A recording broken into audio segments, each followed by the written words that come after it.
Hi everyone, I'm here with Steven from Stronghold Games, and we're just gonna go over some of your new stuff and then maybe some new versions of things that have been out. Absolutely, that sounds great. Thanks for having me, guys. I really appreciate it. So at the show, what we're doing is we're premiering a couple of brand new games. Lost Temple just came out last month. In Lost Temple, if you know Citadels, which is a very popular game from about 10 or so years ago, Bruno Faidutti came out, used that role selection mechanic in now a racing game. So in Citadel, in Lost Temple, you're now racing Indiana Jones style. You're playing kind of the Indiana Jones character, racing through the jungle with the help of various guides. So instead of an assassin here, you have a shaman who's going to be able to magically transport you forward. You have the scout where you pay gems. That's the currency of the game to move that many spaces forward. The elder will move you to the villages. So various characters help you in various ways as you race through to get to the Lost Temple. As you can see, right now we have a group of family playing here. So it's a really great family game. It's the kind of game that if you like Survive, kind of like that little cutthroat thing, you're going to really like Lost Temple too. So so far sold very well in the first month. I think we're going to have a lot of success with this game. Great. Yeah. It looks great. Let's keep moving over, I guess, right? Yeah. We'll need to ask these guys. Are you guys okay if you're in like the video? It's a Board Game Geek video. Cool. Yeah, we're on the website. Okay, cool. Who doesn't like Board Game Geek, right? Thank you. All right. Moving on along. Let's quickly talk about, hey, how's it going? Quickly talk about Confusion. Confusion actually came out in a pre-release last Origins. We had it here, and it was a huge success. People were talking about it all over the convention. We're still selling it, still selling well. As you can see, another family playing it. This game works very well with nice bright kids, and couples really seem to like this game quite a bit. And those who don't 100% know, people have called it inverse stratego, but what this is you have to deduce how to manipulate your spies, because you don't know how they move in the beginning of the game, to get to the center briefcase, the top secret briefcase, and bring it to the other side of the board. And as you're trying to make your moves, your opponent is telling you if the move is illegal or not. So each time you try to make a move, if it's successful, you make the move. If it's not, you get information anyway. You're making those moves to get across the board. And there's a double agent working against you, so you're never 100% sure if you're actually getting using the person in the way that you need to do to make your objective. Great. Let's head over to Revolver. All right. Oh, he can't move. No one playing Revolver at the moment, but we've had a lot of action on Revolver. Revolver is another new game, just came out last month. This is a 2-player Wild West shootout game. In Revolver, the Culty gang has just robbed the bank at Repentant Springs, which is the first battlefield of the game, and Colonel McReady and the lawmen on the other side of the table have to try to fight the Culty gang, and they must kill, we actually use the word kill, so it's a violent game. You must kill all of the Culty gang before they reach the 315 express train at a Rattlesnake Station and escape. And there's other escape mechanisms for the Culty gang, which is getting through the Mexican border, which is those red cubes there. If all those cubes come off the Mexican border card, Jack Culty and his gang, or some of his gang, have escaped via the Mexican border. So one-on-one Wild West shootout, very asymmetrical game. The decks are completely different for both sides. On the Culty gang side, you literally are eliminating each one of the gang members, starting from the bottom, the 0-numbered characters, all the way up to Jack Culty himself.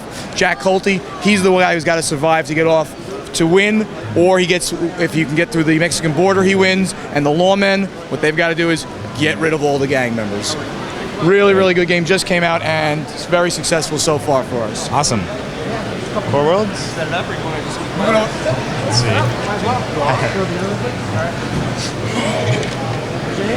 Nice. Tony? I'm in Final Course Way here. That's it. Interrupt this video. Do I know you? No, I just know your voice. I'm sorry. I hear you on every other interview. I listen to it. All right. Here's Core Worlds, and Core Worlds came out at Essen last year, and has been really, really flying. People have been calling it Deck Building 2.0, and we just announced an expansion for Core Worlds, which will come out at next Essen.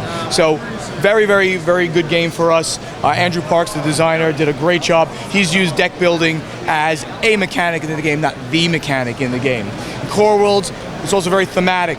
the galactic empire at the center of the galaxy has crumbled, and now you, as a small spacefaring nation on the fringes of the galaxy, are now gobbling up technologies and planets as you make your way toward that center of the galaxy where the best worlds are, the core worlds. And once you get there, you're then going to be, if you get there with the most empire points, you become the galactic empire, and emperor of the empire. And the game has done very well again, so it's really doing well, and we're going to be expanding this and supporting this game in the long run. Awesome. Yeah. Cool. And Survive, of course. Okay, I'll just keep going. Okay, being on camera? A little bit? Okay, cool. This Board Game Geek TV here. And Survive is now back out again in a 30th anniversary edition. We were actually out of stock on Survive. We sold a lot, 10,000 copies of it last year. We went out of print for a while.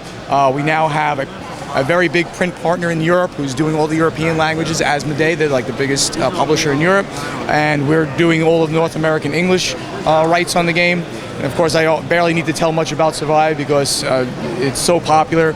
You need to get your people off of the central island of Atlantis and onto any one of the 4 outer islands. But it's going to be a very perilous journey getting there because you're going to meet up with sharks who are going to eat the people.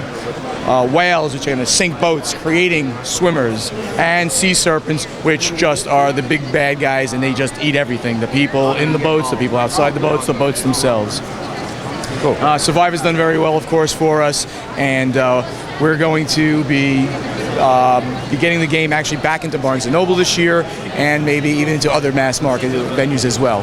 And in our 30th anniversary edition, we've actually reduced the price by $10, just so that we can get it out there to more and more people, because the families are really loving this game, as well as like light strategy gamers as well.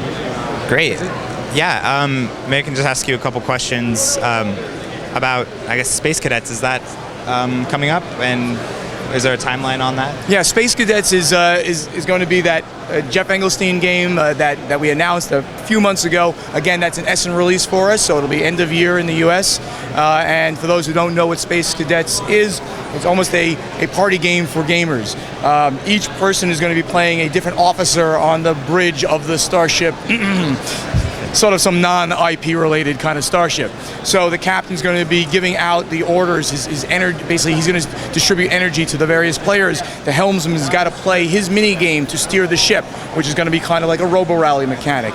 The weapons officer has got to do a flicking mechanic to shoot the torpedoes. So each station has a different little mini game mechanic to keep the ship running, to deal with the nemesis that shows up. And there are going to be mission cards, so that each game is going to play very differently. And it's a real-time game where you in real time have to do that in 30 seconds, and then you figure out exactly what happened, where the ship went, did you actually shoot it at the right target, and things like that. So yeah, a lot of fun. Pretty crazy and chaotic kind of game that we think is going to be a very big hit, with gamers at game party type places. Yep. Great. I just wanted to ask a little bit. I know we spoke a little bit about Toy Fair about this. Your iOS plans or your other digital plans for your games? Yeah, we had some delays in getting the iOS Android version of Survive out. I actually spoke with the guy who's doing the work for us just this week, and it looks like it's going to be a third quarter release, hopefully early third quarter. We actually, in the box of Survive, we have a little coming soon on iOS Android. A little advertisement there, so we're definitely going to be getting this out in the relatively near future. We also have somebody working on a Confusion iOS Droid game as well, and that's going to be a great, easy game to implement on that platform too. So, and we're talking to some other people about some other games as well, but no other solid plans for those yet. Okay, cool. Thank you so much for your time. Thanks, Brad. I really appreciate it.